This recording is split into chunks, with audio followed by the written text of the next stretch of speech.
Un saluto a tutti i temerari che cercano refrigerio in queste giornate torride, rinfrescandosi nel nostro magazine, il magazzino di idee della maratona di lettura Il Veneto Legge. Il Veneto Legge, come ormai tutti sapete a memoria, ma lo ripetiamo per i più distratti, è una manifestazione della regione del Veneto, realizzata in collaborazione con l'Associazione Italiana Biblioteche, sezione del Veneto, e con l'Istituto Scolastico Regionale, in accordo poi con i librai e gli editori che operano nel territorio regionale. Con me, come ormai da copione, c'è sempre Oreste Sabadin.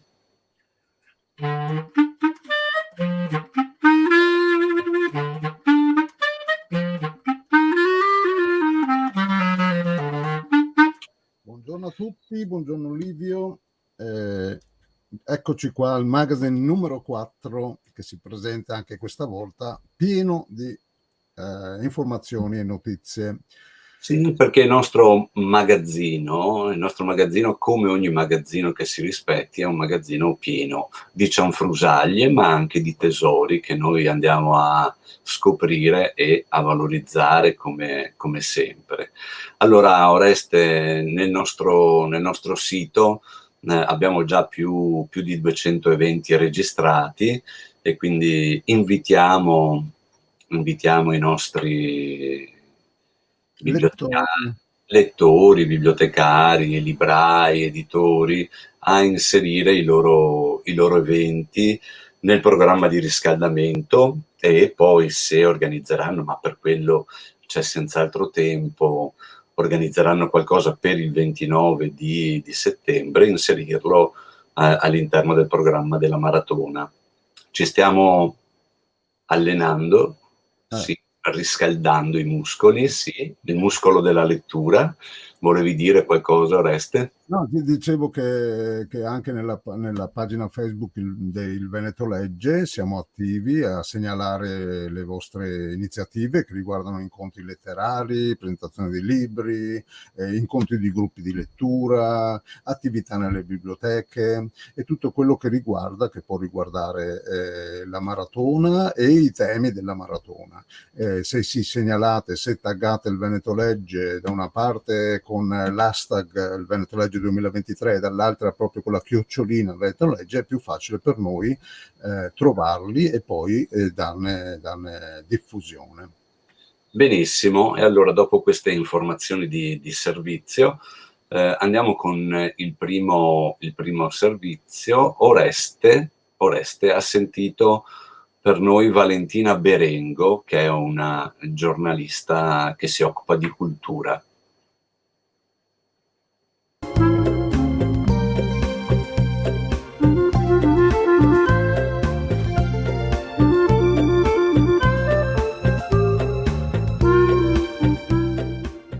Siamo qui con Valentina Berengo, che salutiamo e ringraziamo. Buongiorno Valentina. Buongiorno. Valentina Berengo, divulgatrice letteraria, giornalista e presentatrice. Ma in realtà dietro queste tre definizioni c'è un'attività molto più ampia all'interno del mondo del libro e della letteratura. Allora, ciao Oreste, grazie a tutti gli ascoltatori e chi guarda questa trasmissione.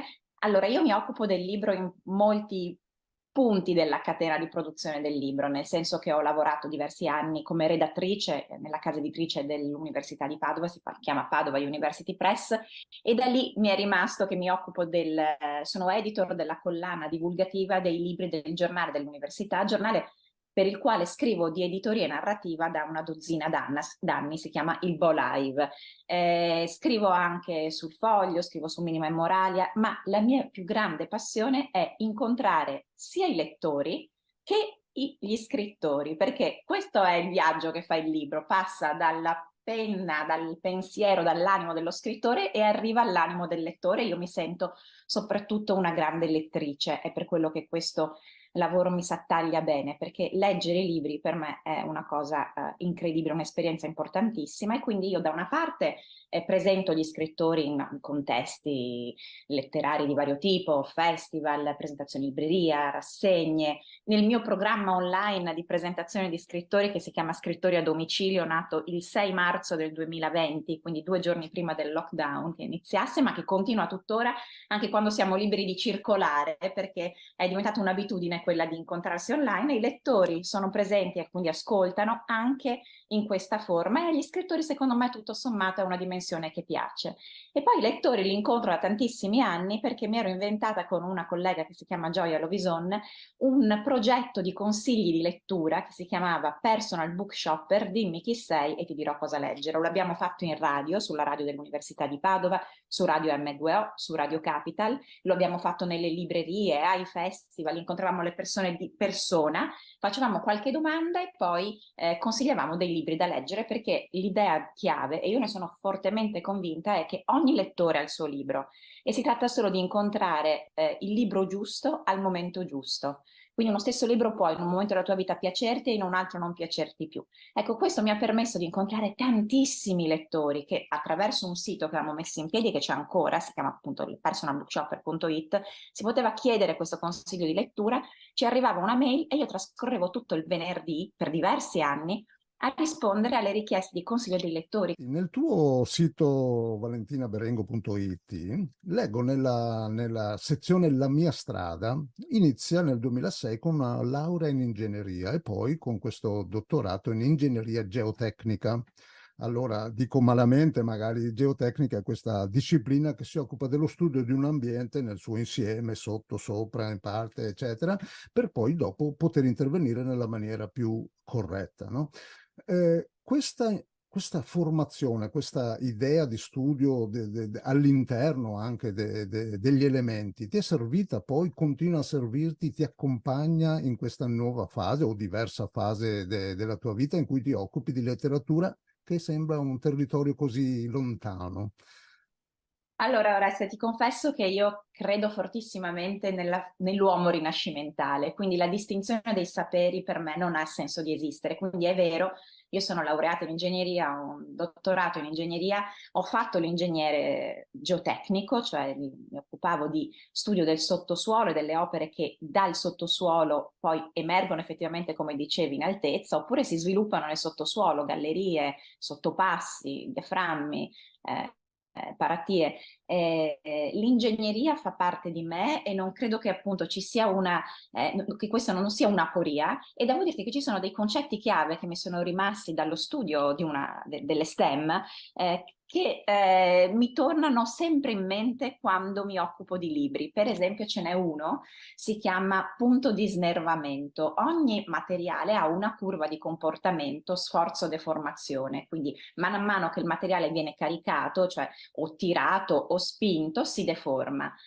All'inizio si deforma linearmente, cioè se tu smetti di caricare, il materiale torna indietro, cioè la deformazione che ha manifestato torna indietro, non la vedi più, ma c'è un punto oltre il quale, si chiama soglia di snervamento, resta una deformazione per sempre, si chiama deformazione plastica, e da quel punto in poi si deforma molto più facilmente. Ecco, tantissime volte quando leggo i romanzi mi capita di fermarmi e di accorgermi qual è il punto di snervamento dei personaggi, del loro carattere. Questa è una cosa che proprio pensa, è un concetto tipicamente ingegneristico. Non penso che gli ingegneri la vedano in questo modo, cioè lo associno alle persone. A me succede di farlo, e questo passaggio di informazioni, di punti di vista da un mondo all'altro per me è naturale, e mi sento anche molto fortunata, nonostante insomma cominciare un percorso da ingegnere per voler fare la letterata è quantomeno un po' bizzarro e lo allunga, però devo dire che alla fine ho messo insieme un unicum di cui vado anche un po' fiera, devo dirti. C'è qualche altro progetto di cui ti stai occupando, oltre a scrivere cose tue, scrivere per i giornali, eccetera? C'è qualche altro progetto che coinvolge proprio anche i lettori, oppure... Allora, io conduco un gruppo di lettura a cui sono affezionatissima da 7 anni alla Libreria Feltrinelli di Padova, che rispetta la filosofia di Personal Book Shopper, perché noi scegliamo il libro sulla base dello stato d'animo del lettore o della lettrice. Quindi io preparo dei foglietti con 4 stati d'animo e che distribuisco alle signore, perché di solito sono signore, raramente anche uomini. Si sa, le lettrici forti sono lettrici per l'appunto e non lettori, ma usiamo il femminile sovraesteso, non il maschile, in questo campo è più azzeccato. E dietro quindi ad ogni sentimento, stato d'animo, è nascosto, si cela un libro. Quindi le signore segnano come si sentono quel mese, allora non so, ho voglia di fare un viaggio lontano, ho voglia di emozionarmi, ho voglia di ridere, ho voglia di cambiare punto di vista, e sulla base del sentimento vincitore poi scegliamo di leggere insieme il libro che ci sta dietro. Ho imparato moltissimo confrontandomi con queste lettrici negli anni. Loro sono cambiate, io sono cambiata. Pensa che molti anni fa abbiamo suggerito di leggere con questo trick, abbiamo letto insieme Così ha inizio il male di Javier Marias, che è il mio autore del cuore. Infatti lo scorso 11 settembre ho pianto. Pensa, quando ho saputo che è morto, un amico scrittore mi ha mandato un WhatsApp, io stavo varcando la soglia di casa, ho cominciato a piangere, ero disperata, ho pianto tutto il pomeriggio. La mia caporedattrice mi ha detto: Valentina, sembri la vedova. Io mi sento orfana, non vedova, orfana, perché vabbè, per me era il più grande. Comunque dicevo, le signore hanno letto Così a inizio il male, mi hanno detto no, no, no, impossibile, 17 subordinate, illeggibile, troppo cervellotico. Passano gli anni, passano le letture, leggiamo Un cuore così bianco di Javier Marias, le signore totalmente innamorate di Javier Marias. Quindi devo dire che questa esperienza di condivisione è veramente fruttifera, e non smetterei mai di farlo, perché appunto noi che ci occupiamo di libri dobbiamo ricordarci sempre che gli scrittori e i libri possono esistere fin tanto che c'è qualcuno che li legge, e i lettori sono quindi la destinazione, ma anche forse il punto d'arrivo di tutto questo processo, ed è importantissimo che ci siano e che vogliano bene i libri. Sì, siamo nell'ambito della maratona di lettura, il Veneto Legge 2023. Ci sono 4 temi che sono velocissimamente la letteratura di fiume, 60 anni dal disastro del Vajont, e qui c'è anche un occhio all'ambiente, al nostro comportamento rispetto all'ambiente.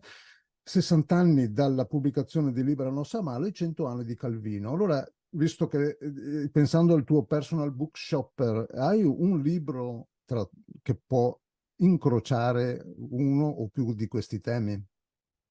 Allora, devi sapere che io sono molto legata alla montagna e che la mia famiglia ha un piccolo appartamento a Forno di Zoldo, nella Val Zoldana, e quindi abbastanza vicino ai luoghi del disastro del Vajont, quindi è un fatto che sento molto vicino, e quindi ho letto diverse cose su questo, e quindi mi sentirei di consigliare Sulla pelle viva di Tina Merlin, intramontabile libro che racconta il disastro del Vajont dal punto di vista di questa infaticabile giornalista e anche coraggiosa femminista. Salutiamo Valentina, auguriamo una buona continuazione delle sue attività e grazie ancora per la tua intervento. Grazie di avermi ospitato e buona giornata a tutti.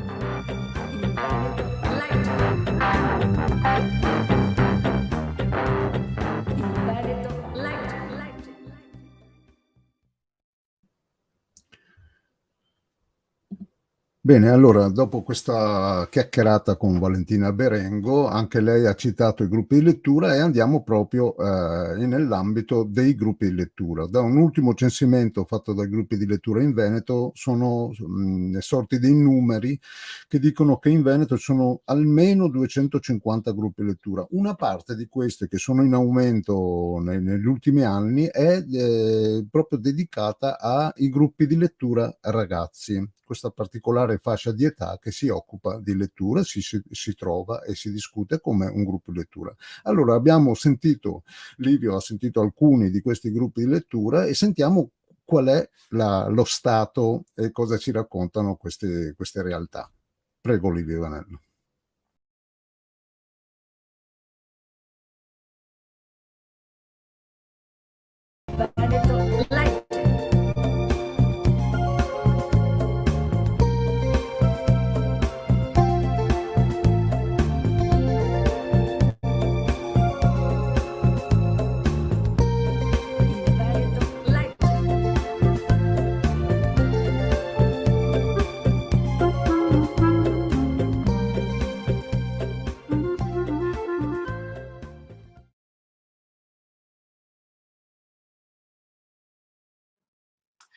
Eccoci con Elisa Arles del gruppo di lettura degli adolescenti o giovani della biblioteca di Albignasego. Grazie Elisa per essere con noi stamattina. Grazie a lei. Eh, Quanti anni ha questo gruppo di lettura da quando lo frequenti? Adesso lo facciamo più o meno da 5 anni, io adesso ho 17 anni, lo frequento più o meno dai 12-13, quindi quando andavo ancora alle medie ed era proprio una novità del momento e io e le ragazze che lo frequentano l'abbiamo trovata subito un'occasione molto interessante, insomma. Avete un nome come gruppo o siete gruppo lettura giovani? No, l'anno scorso proprio abbiamo, per votazione, abbiamo noi pensato a dei nomi e dopo li abbiamo scelti e ci chiamiamo Liberi Tutti, proprio con la E fra parentesi, per ricordare appunto i libri. Eccoci con Viola Destri, che fa parte del gruppo di lettura dei ragazzi della biblioteca di Foglina. Viola, intanto buongiorno. Buongiorno. Il vostro gruppo di lettura ha un nome oppure è solo gruppo? No, lo chiamiamo semplicemente gruppo di lettura perché è nato da poco e quindi non ha ancora un nome. Eccoci con Gaia e Diletta del gruppo di lettura adolescenti della biblioteca di Cavaillon Veronese. Allora, intanto buongiorno. Buongiorno. Grazie per essere sveglie già a quest'ora, è estate, magari volevate dormire un po' di più, ma grazie per essere qui. Il vostro gruppo di lettura ha un nome o no? In realtà no, però tipo era venuta un'idea di Nati per soffrire, cioè era un'idea di un'altra nostra collega del gruppo, però non abbiamo un nome specifico. Ma Nati per soffrire perché alla lettura date un valore di sofferenza? No. Eh, oltre a parlare di libri, chiacchieriamo ed è venuto fuori questa frase che viene detta spesso Mm? e allora l'avevamo presa così per gioco. Ah. Allora apprezzo l'ironia. No, perché esiste anche il progetto Nati per leggere. L'evoluzione di Nati per leggere è Nati per soffrire. Libri. Sì, è un'esperienza proprio bella perché sei con altre persone che come te danno molto valore ai libri, e non è sempre scontato. Molti che pensano che sia solo magari inchiostro su una pagina bianca, però è molto di più, è proprio entrare in un altro mondo e quindi poter condividere magari anche delle frasi oppure dei pensieri su un determinato libro, su degli autori insieme è molto, molto bello. A me piace tanto perché oltre a questo aspetto riusciamo a confrontarci con altre persone della nostra età che la pensano in maniera diversa, nella stessa maniera e ci consigliano anche loro nuovi libri che magari noi non saremmo mai andate a cercarci. Se posso chiedervi, ci sono dei ragazzi, dei maschi nel vostro gruppo? Sì, due, però. Due? Siete un gruppo veramente fortunato perché di solito non ci sono molti lettori maschi. Il Veneto legge. Avete trovato un autore, un'autrice che vi ha particolarmente colpito in questi incontri che avete fatto? Allora, abbiamo gusti differenti all'interno del gruppo. A molte piace Manlio Castagna, ma a me personalmente piace di più Davide Morosinotto. Mm. Quindi, Davide Morosinotto è uno dei miei autori preferiti. Qual è il tuo libro preferito tra quelli di Morosinotto? Il fiore perduto dello sciamano di K. Sì, quest'anno come libro che abbiamo scelto dell'anno è stato Santa Muerte, che parlava di della situazione in Messico, dove ci sono le persone costrette molto spesso a migrare in America. Però è un viaggio molto difficile a causa delle pessime condizioni di vita e poi lì che ci sono i problemi di droga oppure del cartello della droga, appunto. E sì, proprio per queste tematiche l'abbiamo scelto praticamente all'unanimità come libro dell'anno. Poi Tix, dopo c'era, adesso stiamo leggendo ogni giorno, e qualche mese fa abbiamo letto Bianco di Laura Bonalini, giusto? E dopo no, abbiamo letto anche Da quando ho incontrato Jessica. Personalmente, adesso un autore che mi viene subito in mente è Aidan Chambers. Di lui abbiamo letto Cartoline dalla terra di nessuno. E proprio per il modo in cui scrive mi è piaciuto molto. Infatti, anche nei prossimi giorni magari volevo leggere qualcos'altro di questo autore. Come noti forse alle mie spalle, ecco, guarda il dito. Temporali? Temporali l'hai letto? Sì, entrambi. Li hai letti entrambi? E quale ti è piaciuto? Cioè, in quale ti sei ritrovata di più? L'intreccio. Cioè quello che salta nel tempo? Sì. Mm. Il Veneto legge. Sarete delle frequentatrici di social. Volevo sapere se i social vi ispirano per le vostre letture, non so, magari seguite dei booktalker o dei book influencer. Volevo sapere il vostro rapporto, ecco, con i social. Io non utilizzo tantissimo, però quando utilizzo mi vengono spesso i video dei cosiddetti BookTok e anche lì mi scopro altri nuovi libri, cioè, che ci sono o che pure sono appena nati. Io invece utilizzo molto i social e soprattutto questa parte dei social perché anche lì ci sono tante persone che la pensano in maniera diversa, preferiscono altri libri rispetto a quelli che preferisco io e mi consigliano tantissimi libri. Infatti un libro che ho scoperto da una booktalker è diventato il mio libro preferito, quindi E cioè? veramente Shatter Me Mm. di Tera Mafi.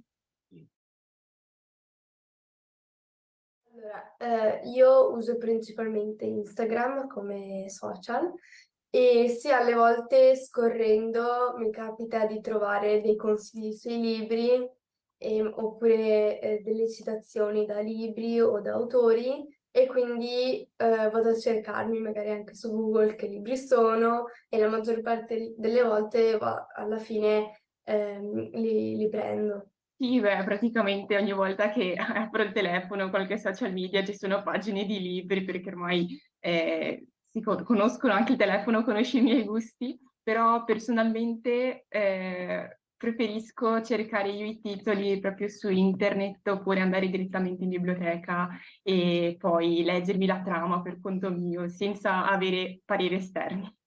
No, la mia bibliotecaria mi pare un punto d'appoggio. Il Veneto legge.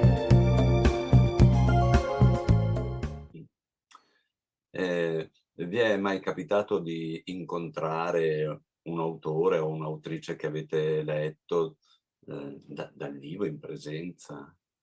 No. No, Purtroppo no. non ancora. Sarà una richiesta da fare alla biblioteca. Non so, credo che a voi sia capitata l'occasione anche di incontrare degli autori dopo averli letti. Volevo sapere se ti è piaciuto incontrare l'autore, vi è piaciuto incontrare l'autore? Allora, per me è stato bellissimo io ho incontrato soltanto Benedetta Bonfiglioli, di cui avevo letto Pink Lady e avevo iniziato senza una buona ragione. Ed è stato proprio bello l'incontro con lei, anche perché ci confrontavamo e potevo farle delle domande sui suoi libri. E in generale all'interno del gruppo sono stati molto felici di incontrare Corradini, Manlio Castagna e altri autori di cui avevano letto. Il Veneto legge. Perfetto, molto allora brava. sentite, vi ringrazio anche per la levataccia e buone letture, salutatemi anche i ragazzi del gruppo di lettura. Allora, grazie Viola per A il te? ci hai dedicato e buone letture, saluta le Grazie. tue amiche lettrici. Perfetto, grazie, liberi tutti. Grazie. Grazie. Il Veneto legge.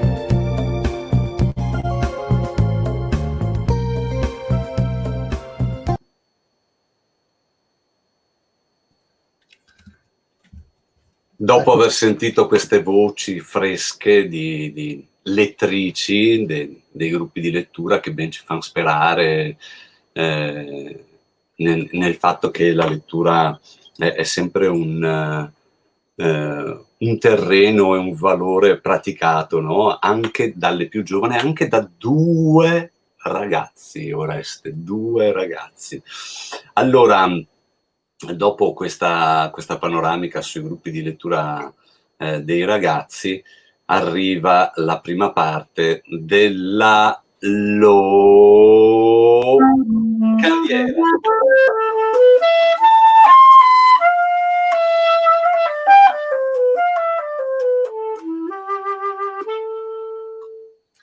Benissimo, allora andiamo con il nostro panorama delle locandine, cioè di quello che abbiamo incrociato in questo periodo e che vogliamo segnalare.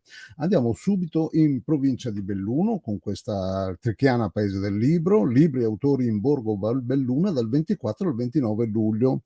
Questa è la 33esima edizione e si collega anche con quello che abbiamo sentito parlare prima da Valentina Berengo, perché questa edizione del premio letterario Trichiana Paese del Libro è dedicato proprio a Tina Merlin, che è nata proprio a Trichiana nel 1926, scrittrice, giornalista, partigiana. E quest'anno ricorrono, come sapete, è anche uno dei temi della maratona di lettura, 60 anni dal disastro del Vajont, e quindi chi più di Tina Merlin era significativo per questa edizione del Trichiana Paese del Libro. Ci sono degli appuntamenti oltre al premio letterario. Il 24 c'è Adriana Lotto che dialoga con Milena Gabanelli, poi si passa al 27, Chiara Alpago Novello dialoga con Marco Balzano, e poi il 28 c'è uno spettacolo, Naufraghi senza volto, con Renato Sarti, Laura Curino e Cristina Cattaneo. Il 29 ci sarà l'incontro con la presidente della giuria, Alessandra Grandelis, e poi la cerimonia di premiazione. Per tutte le informazioni, dettagli ed altro c'è un sito che si chiama proprio Trichiana Paese del Libro, tutto attaccato.it. Passiamo alla locandina numero 2, in provincia di Venezia, a Mirano, terra madre. Laguna e pianura vista con gli occhi degli scrittori. È una rassegna ideata da Roberto Lamantea e organizzata dal comune di Mirano. Porterà a vedere la laguna e la pianura con gli occhi di 3 scrittori veneti. Chi sono? Sandro Frizzero, che era presente il 13 scorso, ma poi ci sono altri 2 appuntamenti, il 20 e il 27, uno con Fernando Marchiori e il suo Alburno, il Ponte del Sale Editori, e il 27 con Valentina Pasquon, autrice di Era primavera d'Amaranto. Anche qui tutti i dettagli vedete qui sotto. Allora l'ingresso è libero alle 20:45 in Villa 25 Aprile. I dettagli li potete trovare sul sito del comune di Mirano. Locandina numero 3. Aperitivo con l'autore, è una rassegna letteraria sull'altopiano di Asiago.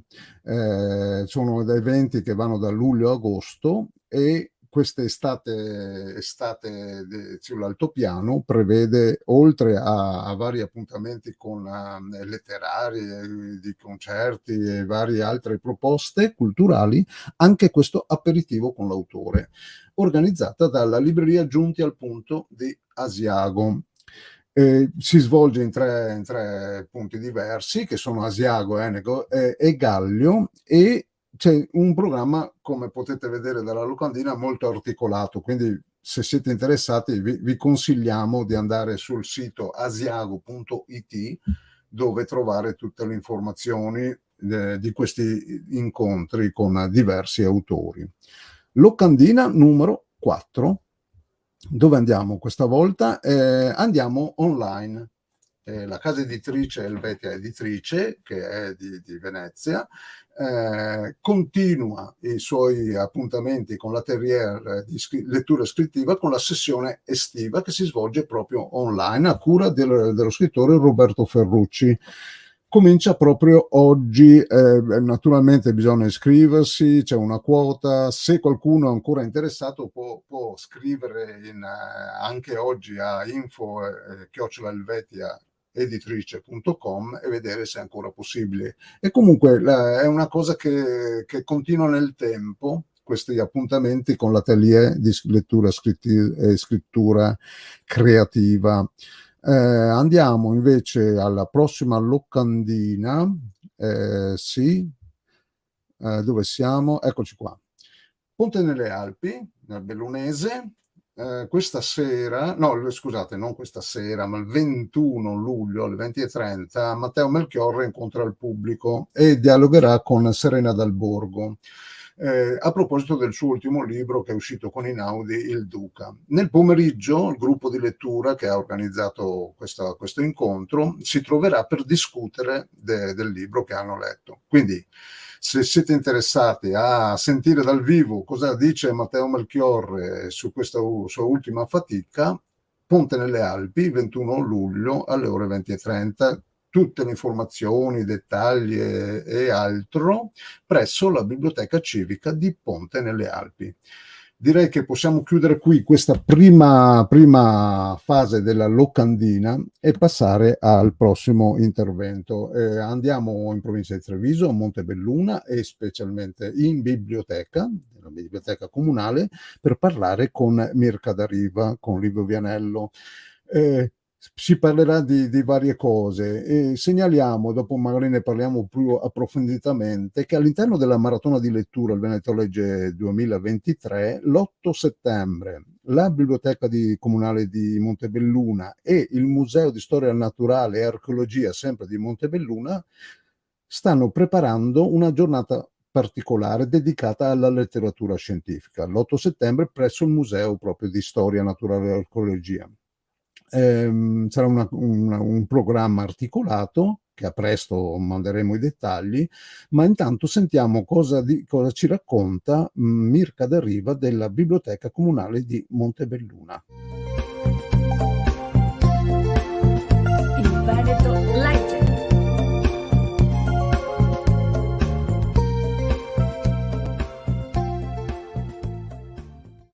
Eccoci con Mirka D'Ariva della Biblioteca di Montebelluna. Grazie Mirka per il tempo che ci concedi. Grazie a voi. Con Mirka all'interno della maratona di lettura e insieme a Dive Veneto naturalmente e al museo, il Museo di Storia Naturale e di Archeologia, organizziamo a settembre, l'8 di settembre, un incontro che ha il titolo che abbiamo rubato a un libro, 1 milione di ostriche in cima alla montagna. Ecco, di solito quando parliamo di promozione di lettura, Mirka, pensiamo sempre alla narrativa. Volevo un po' sapere la vostra biblioteca, la vostra biblioteca ragazzi soprattutto, che rapporto ha, ma anche quella da adulti, con i libri di divulgazione. Allora, nella nostra biblioteca, sia adulti che ragazzi, da sempre cerchiamo di comprare e promuovere in tutti i modi possibili la divulgazione. Normalmente ci si applica molto per la narrativa, ma secondo noi è molto interessante anche quest'altro aspetto del lavoro. Ho fatto prima un giro con la collega dei servizi per ragazzi, proprio così per rivedere fisicamente, e quindi abbiamo libri di, diciamo, primissima divulgazione sia nello spazio 0-6 anni, sono organizzati per temi, gli animali, piuttosto che la scienza, piuttosto che i numeri, e abbiamo cartonati, abbiamo albi, e in quella fase lì diciamo che spesso la divulgazione è, come dire, strettamente connessa anche alla narrativa. Poi nello spazio ragazzi, sia per i bambini, diciamo, dei primi 2 anni della primaria, sia per l'ultimo triennio della primaria e le medie, abbiamo una raccolta abbastanza ricca di divulgazione. Diciamo che il 500, la parte della scienza, sono le sezioni che fanno girare più prestiti, ecco. Però cerchiamo da sempre proprio di avere un'attenzione particolare anche alle altre sezioni, perché sono quelle su cui generalmente si investe meno. Avendo noi un budget, insomma, da sempre consolidato, buono per acquistare libri, cerchiamo sempre di avere un'attenzione in più, proprio perché la nostra biblioteca ha una raccolta di una certa dimensione ed è giusto che se c'è da fare uno sforzo per avere alcuni volumi lo facciamo. In particolare cerchiamo di comprare anche volumi che abbiano formati particolari, che si leggano in modo particolare, che curino molto l'illustrazione. C'è E da qualche, qui, proprio da questi libri, è nata la collaborazione con i colleghi del museo, che è quello di cui poi parleremo, insomma. c'è qualche libro che ti ha colpito particolarmente in Beh, in questo ambito qui? io personalmente sono super appassionata di tutto ciò che è piante e botanica, e ci sono delle cose illustrate in maniera meravigliosa. E poi quest'anno abbiamo avuto l'occasione di fare un laboratorio con Gina Forest, e quindi ho riletto spesso, mi sono proprio riguardata il suo libro, quello insomma sugli insetti, quello per topi pittori. Mh. Ed è stato bello vedere come poi quel libro è stato una base, ma proprio una piccola base per tutto il lavoro che poi è stato fatto con i ragazzi delle scuole dell'infanzia. Quindi sono libri che aprono percorsi, questo mi viene da dire. In questo senso pensavo a quella cosa lì. A proposito di percorsi, voi avete la fortuna di avere all'interno del vostro comune, ben 2 musei. Allora, a volte sono mondi che non comunicano, a volte invece si incontrano felicemente. Volevo sapere che relazione ha la biblioteca con i suoi musei. Beh, allora, io mi occupo di cooperazione ormai da più di 20 anni, e credo che questo abbia un po' modificato il mio modo di pensare e di lavorare. Quindi quando ad un certo punto, 5-6 anni fa, ci è stato chiesto a livello proprio di amministrazione e di direzione qui a Montebelluna di lavorare in modo molto più connesso tra biblioteca, Museo di Scienza e di Archeologia e anche MEVE, cioè il Memoriale della Grande Guerra, e Ufficio Cultura, da subito mi è sembrata una cosa interessante. Diciamo che siamo passati attraverso una serie di step. Prima abbiamo cercato di, come dire, coordinarci nel nostro, verso il cittadino, nel senso che il cittadino ha bisogno di informazioni, ha bisogno di risorse e di servizi. Gli importa fino a un certo punto che vengano dal museo, dalla biblioteca o dall'ufficio cultura, giusto? Quindi abbiamo cercato di mostrare le cose in modo che fossero più leggibili, dal punto di vista soprattutto della comunicazione. Poi siamo passati a programmare insieme, cercando di non farci quella che è la controprogrammazione, o perlomeno di coprire in modo armonico i vari periodi dell'anno. Dopodiché abbiamo fatto un ulteriore passaggio. Ci siamo resi conto che noi abbiamo bisogno dei conservatori, i conservatori possono aver bisogno dei bibliotecari, e tutti possiamo aver bisogno delle competenze proprio specifiche, tecniche dell'ufficio cultura. Quindi c'è stata un'occasione iniziale, ma poi ce ne sono state tante altre, e si è cominciato con i colleghi conservatori a fare uno scambio di incontri e di libri in avvio di mostre che loro stavano facendo partire. Da parte nostra dovevamo presentare dei libri 0-6 anni e ci siamo resi conto che dentro c'erano delle cose che non eravamo sicuri dal punto di vista scientifico che fossero vere. Quindi Giorgio, il conservatore scientifico, è venuto con noi e ci siamo accorti che alcune cose non stavano in piedi. Ecco, se facciamo divulgazione devono stare in piedi quelle cose. Per cui è stato un incontro bibliotecaria, c'era la libraia, c'era Vera, Giorgio Vaccari, il conservatore scientifico del museo, e siamo andati a sciogliere alcuni nodi. Tanto che poi li abbiamo presentati insieme ai genitori. È stata un'occasione veramente bella.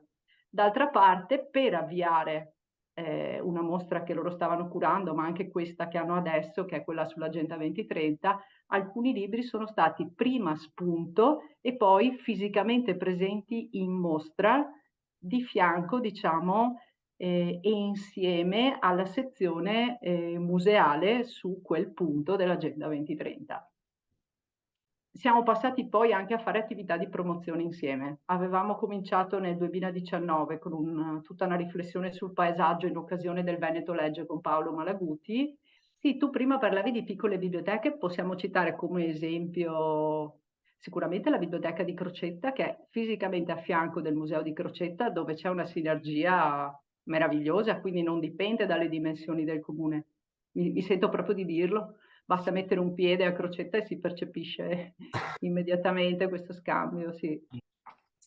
Bene, allora Mirka, ci vediamo tutti a Montebelluna l'8 di settembre, ci vediamo al museo, faremo questa giornata di formazione per insegnanti, bibliotecari, appassionati all'interno del museo, e quindi arrivederci e buone letture scientifiche. Arrivederci anche da parte dei miei colleghi Giorgio Vaccari e Manuela Gilli. A settembre. Grazie, grazie Livio. Ciao. Il Veneto legge.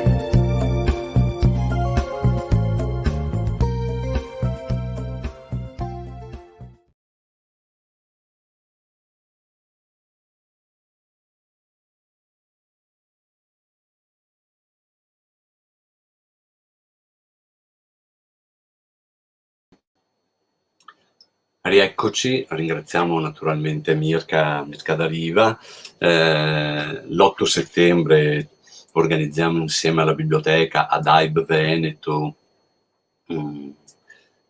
questa giornata che ha come titolo 1 milione di ostriche in cima alla montagna, il piacere di perdersi tra i libri di divulgazione imparando e curiosando. Abbiamo rubato il titolo all'editore Cammello Zampa, un titolo loro, e il programma è ricco e appena ci sarà la locandina la divulgheremo.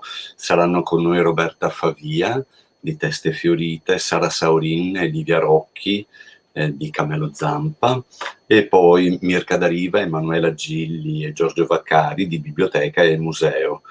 Sarà un programma che occuperà il mattino con una parte più teorica e il pomeriggio invece con una parte di approfondimento e anche pratica. L'ultimo incontro, l'ultimo servizio della mattinata è con Gianluigi Bodi, che è un blogger ma anche scrittore e divulgatore. L'ha sentito Oreste Sabadin.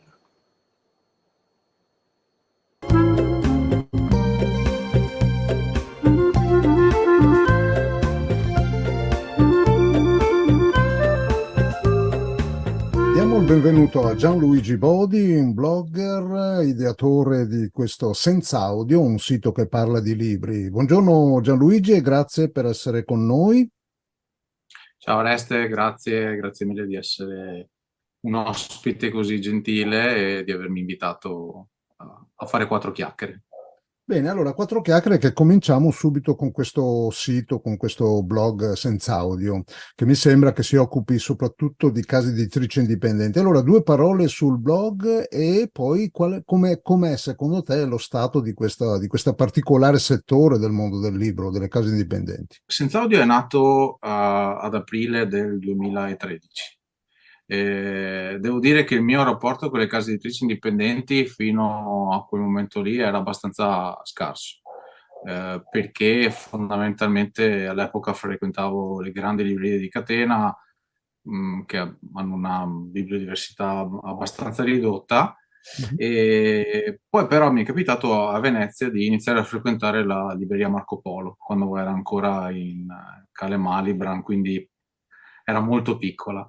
E lì ho scoperto che al di là delle grandi case editrici che per forza di cose conosciamo un po' tutti, c'era un mondo in fermento e soprattutto grazie a loro sono riuscito a rendermi conto che dalle piccole case editrici a volte uscivano dei gioielli di narrativa fantastici, quindi non dovevo dirigermi solamente verso le grandi case editrici per trovare dei ottimi libri da leggere, ma potevo pescare anche da un bacino molto più ampio e variegato. Quindi in quel momento lì ho avuto voglia di iniziare a parlare di questi libri che incontravo, a parlare delle case editrici che poco a poco conoscevo, e sono passati ormai 10 anni, e quindi diciamo che per l'esperienza che ho io nel settore, che comunque è un'esperienza fatta diciamo a lato dell'industria vera e propria, che insomma io non ho una casa editrice, quindi le cose le vivo da esterno. Il mondo è in continuo fermento, il mondo delle piccole case editrici è un terremoto costante, ne nascono, ne muoiono purtroppo annualmente. Sono ancora, secondo me, una grande fucina di talenti. Purtroppo per loro, per le case editrici indipendenti, quando c'è una crisi, i colpi che subiscono sono più forti rispetto alla grande editoria. In questo momento devono far fronte all'aumento delle materie prime, produrre un libro costa di più e quindi il loro margine di guadagno si riduce e come sai anche produrre libri alla fine non si può svincolare dal doverli vendere, da dover venderle, da trattarla come una merce fondamentalmente. Io sono convinto che questa vena che c'è sotterranea continuerà comunque a scorrere. Febbraio del 2023 è organizzato con Alessandro Cinquegrani Venetarium, così uno stato sulla letteratura veneta. Tutto è un po' collegato all'attività di recensore, passami il termine, su Senza Audio. Perché poi ho iniziato a collaborare più o meno nella stessa veste con il sito del premio del Commisso. Però in quel sito lì io mi dedico esclusivamente a recensire e a fare piccole interviste con autrici e autori veneti o che comunque vivono in Veneto già da qualche anno, perché l'idea era quella appunto di dare un'immagine quanto più veritiera del fermento che anche in questo caso c'è. Noi siamo tendenzialmente legati ai soliti nomi che col tempo sono diventati anche famosi, senza voler insomma scomodare tanti nomi, citerei Vitaliano Trevisan tra tutti. Però al di là di questi nomi forti, fortissimi, forti a ragione, ce ne sono altri che sono un po' più sconosciuti, ma che stanno crescendo, stanno mostrando che c'è una vitalità importante nel mondo dell'editoria e della narrativa veneta. Una volta iniziato questo esperimento sul Commisso è nata l'idea grazie anche a Ennio Bianco, grazie, di appunto di organizzare un convegno a Treviso per parlare di cosa significa essere scrittori in Veneto, scrivere di tematiche venete, di parlare del territorio, di parlare della socializzazione, di tutto quello che si può raccontare della nostra regione. Quindi l'esperienza è stata appagante sotto tutti i punti di vista e mi auguro che ci siano altre occasioni come queste, perché il feedback che è arrivato dal pubblico che c'era è stato veramente positivo, ci hanno colmato di affetto e quindi abbiamo pensato che ci fosse bisogno di una manifestazione del genere, che la gente non si stufa mai di parlare di libri. Certo, e a proposito di libri, sta uscendo in questi giorni anche un tuo libro, no? Che si chiama È un posto difficile da raggiungere, per Arcadia Editore. È una raccolta di racconti che mette insieme un po', direi, meglio della mia produzione. E sono molto, molto felice che Arcadia abbia creduto in questa raccolta, abbia voluto inserirla nella collana Sidecar, che è una delle collane di narrativa italiana che preferisco nel panorama. Non lo dico perché ci sono finito dentro, ma perché comunque li seguo fin dagli albori. Il libro esce il 21 luglio e quindi tra pochi giorni. E devo dire che l'esperienza di aprire il pacco e trovarselo davanti, penso che me la ricorderò per un bel po'. Una raccolta di racconti che, come dice un po' il titolo del libro e come fa un po' intravedere la copertina, che appunto mostra un labirinto, ha a che fare con storie di persone che stanno cercando appunto il proprio posto nel mondo e che in qualche modo hanno bisogno anche solo di un elemento, che un elemento vada al posto giusto per finalmente trovare l'equilibrio. Questo è il filo conduttore della raccolta.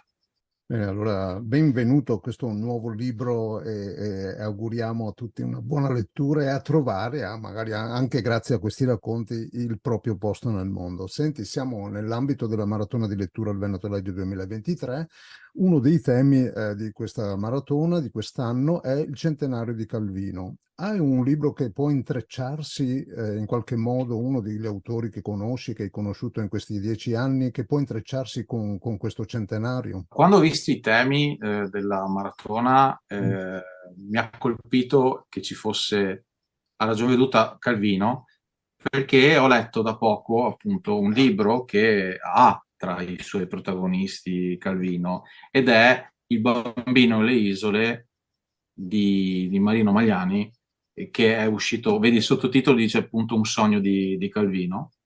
È un libro che è uscito un paio di mesi fa all'incirca, e all'interno di questo romanzo uno dei protagonisti è appunto all'inizio un Calvino bambino che ha un incontro rivelatore con Walter Benjamin, e poi la storia diventa anche una storia metaletteraria, perché il protagonista poi diventa un personaggio di finzione che a un certo punto prende e comincia a seguire i binari e cresce, diventa adulto seguendo questi binari, questo orizzonte. Questo libro entra perfettamente nel tema della maratona. Bene, grazie. Un altro personaggio che cerca il suo posto nel mondo. Esatto, c'è un filo conduttore. Esatto, benissimo. Allora ringraziamo Gianluigi Bodi per queste cose che ci ha raccontato, per queste curiosità che ci ha messo, questo anche ultimo suggerimento di lettura e particolare sicuramente.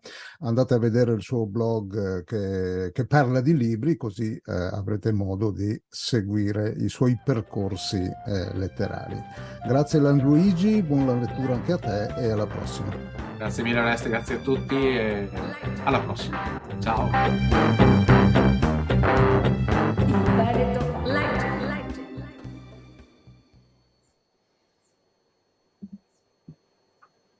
E siamo arrivati alla fine anche di questa quarta puntata. C'è un altro pezzo di locandina prima della fine. Stavo per dimenticare la seconda puntata della locandina. Una dimenticanza veramente che pagherò cara, perché il secondo atto della locandiera è quello che il nostro pubblico attende con trepidazione. E allora, la prima locandina che andiamo a vedere, Oreste, allora, la locandina che andiamo a vedere è un percorso a piedi che parte dai libri, ma si sviluppa in un percorso. Cammina naturalmente, è un'attività della Biblioteca Civica di Belluno e che organizza di tanto in tanto delle uscite a tema. Cos'è questa cosa qui? Passi alla scoperta con Anacleto Boranga, che è una guida naturalistica ambientale. Ci sono 2 appuntamenti, sabato 22 e sabato 29 luglio, perché si collega benissimo alle cose che abbiamo ascoltato stamattina e alla maratona, perché il tema di queste uscite è proprio il Vaillant, quella notte di 60 anni fa. Cosa fa Anacleto Boranga? Accompagna i partecipanti in un percorso che parte proprio dalla chiesa monumentale, dove sotto c'è anche il museo con tutti i reperti di questo tragico evento, comprese le campane di Longarone, campane de Longaron, come si vengono chiamate. Poi si procede e si sposta verso un altro punto panoramico per vedere proprio la diga e anche andare sul colmo della frana del Monte Tocca. La tappa finale è a Casso, pregevole villaggio di pietra posto a nido d'aquile tra le crode. Quindi segue una visita e una passeggiata panoramica in quota. Allora, Anacleto tra l'altro era uno di quegli soccorritori che è arrivato a Longarone, quindi racconterà anche della sua esperienza diretta. C'è una piccolissima quota di partecipazione, naturalmente bisogna iscriversi. Sono raccomandate, come in tutte le passeggiate che si fanno così fuori, delle calzature adeguate. Non solo per territori umidi e fangosi, ma sempre per quando si cammina fuori, cioè, ci vogliono delle scarpe. Per tutte le cose ci vuole un abbigliamento adeguato. Passiamo allora per le informazioni, la Biblioteca Civica di Belluno. Invece a Valdagno, in provincia di Vicenza, prosegue l'estate degli eventi, che è molto articolata, ma quello che a noi interessa sono i libri in cortile. Libri in cortile che sono partiti martedì 11 luglio, si svolgono a Palazzo Festari e promosse dal Comune di Valdagno con la libreria Libera Libro. I prossimi appuntamenti di questa 13ª edizione di Libri in Cortile sono il 18 luglio con Francesca Barbato e il 26 con Patrizia Laquidara. È gradita l'informazione, quindi per rivolgersi alla libreria Libera Libro troverete il numero di telefono facilmente, e l'ufficio eventi e cultura del Comune di Valdagno. La locandina numero 8, andiamo invece verso il mare, anzi proprio sul litorale, a Cavallino Treporti. Libri per tutti i gusti. Libri per tutti i gusti è proprio aspettando la maratona di lettura. È un evento sono degli eventi di riscaldamento inseriti proprio nel percorso per arrivare al fatidico 29 settembre, il giorno finale di questa lunga maratona di lettura. Sono eventi di lettura per ragazzi, per adulti, alcuni sono stati, anzi il primo è proprio questa sera a Lio Piccolo, no, non a Lio Piccolo, parla di Lio Piccolo e Mesole, questi posti tra la laguna e la terra, ce ne seguiranno altri con letture animate a cura di Maga Kamaia, L'alba in spiaggia, insomma tante cose che parlano di libri, ma che sono anche inserite in quel particolare territorio. Tutte le informazioni presso la biblioteca di Cavallino Treporti, a Cavallino Treporti. Andiamo avanti con la prossima locandina, Storie sotto le stelle, sempre in provincia di Venezia, ma questa volta a Portogruaro. Anche qui letture per adulti e per ragazzi, alcune sono già avvenute, ma fate ancora in tempo a parteciparne ad altri. Cosa c'è di interessante qui? Ci sono le letture tutte che si svolgono nel cortile della biblioteca, un cortile molto alberato, interessante da vedere e da vivere. Anche la biblioteca di questo palazzetto storico è un posto da visitare. E poi questi appuntamenti all'alba con il buongiorno con parole e musica. Tutte le informazioni presso la biblioteca di Portogruaro. Ultima segnalazione per oggi, per questo numero 4 di Magazine, Tra cielo e prato fiera a Treviso, riletture accanto al fiume. Allora, il 21 luglio, all'interno del suggestivo piccolo Circo Prato della Fiera di Treviso, una serata all'insegna della narrazione e della forza espressiva della parola, a cura del gruppo Lettura Teatro del Pane, coordinato dall'attore e regista Mirko Ortuso. Si parlerà e si racconterà di paesaggio e si citeranno alcuni degli autori che di questo tema ne hanno fatto delle opere e ci hanno lavorato. Dalle 19:30 inoltre sarà possibile degustare un aperitivo al food truck di Osteria Canova sulle note della musica del chitarrista Massimo Battistella. Allora, alle 21 ci sarà questo invece intervento di lettura, la partecipazione è offerta libera e responsabile, la prenotazione è consigliata. Dove si consiglia, dove si prenota? Presso info@pratoinfiera.it, che è questa associazione che si prende cura di questa parte della città di Treviso. Io direi che possiamo chiudere qui questa seconda parte della locandina, ma anche siamo arrivati alla fine della nostra puntata e ritorna live anche Livio Vianello. Con quali parole possiamo lasciare il nostro pubblico così che ci segue in diretta e che ci seguirà anche nelle visite successive della parte registrata? Beh, allora diciamo subito che questa quarta puntata era l'ultima prima della pausa agostana e quindi ci rivediamo per la quinta puntata il 12 di settembre. Saremo in clima maratona, 12 settembre, mancano 2 settimane, 3 per arrivare al 29, quindi se nel frattempo avete delle manifestazioni da segnalarci, noi condivideremo le informazioni sulla nostra pagina social.